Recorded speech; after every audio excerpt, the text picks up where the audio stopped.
Hi friends. ఇప్పుడు ఒక చిన్న కథ చెప్తా. ఒక ఊర్లో ఒక రైతు ఉంటాడు. ఆయనకు ఆవులు ఎక్కువగా ఉంటాయి. అడవికి తీసుకొని వెళ్ళి మేపుకొని వచ్చిన తర్వాత పాలు పిండుకొని అమ్ముకొని జీవనం గడుపుకుంటున్నాడు. అట్లా రోజు అడవికి తీసుకొని వెళ్ళటం, మేపుకొని వచ్చి పాలు పిండుకొని అమ్ముకోవటం, దాంతో వాళ్ళ ఇంటికి కావాల్సిన సరుకులు తెచ్చుకోవటం అట్లా జరుగుతూ ఉంటుంది. సరే ఇట్లా చేస్తూ ఉంటే తండ్రి వాళ్ళ కొడుకు వండుకొని ఒకరోజు నేను కూడా వస్తాను నాన్న అనేసి అంటాడు.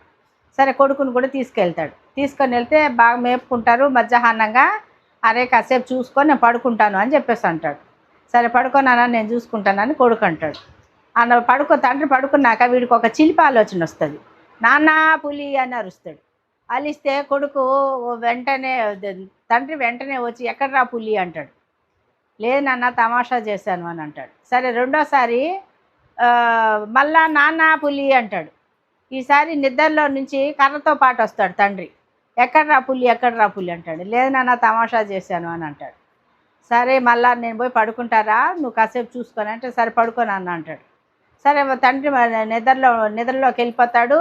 నిజంగానే పులి వస్తుంది. నానా పులి అంటా ఉంటే కూడా తండ్రి రాడు. ఎందుకంటే అబద్ధం చెప్పాడు కదా, ఇప్పుడు కూడా అబద్ధం అని పడుకునేసి ఉంటాడు.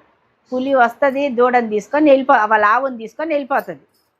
వెళ్ళిపోయిన తర్వాత నిజంగానే నాన్న అని పిలిచిన తర్వాత లేచి వచ్చి, చూసావా 2 సార్లు అబద్ధాలు చెప్పావు, 3వసారి నిజం చెప్తే కూడా నమ్మలేదు, దీనివలన మనకే నష్టము, కాబట్టి ఎప్పుడు కూడా మనము నిజమే చెప్పాలి అనేసి తండ్రి చెప్తాడు కొడుక్కి.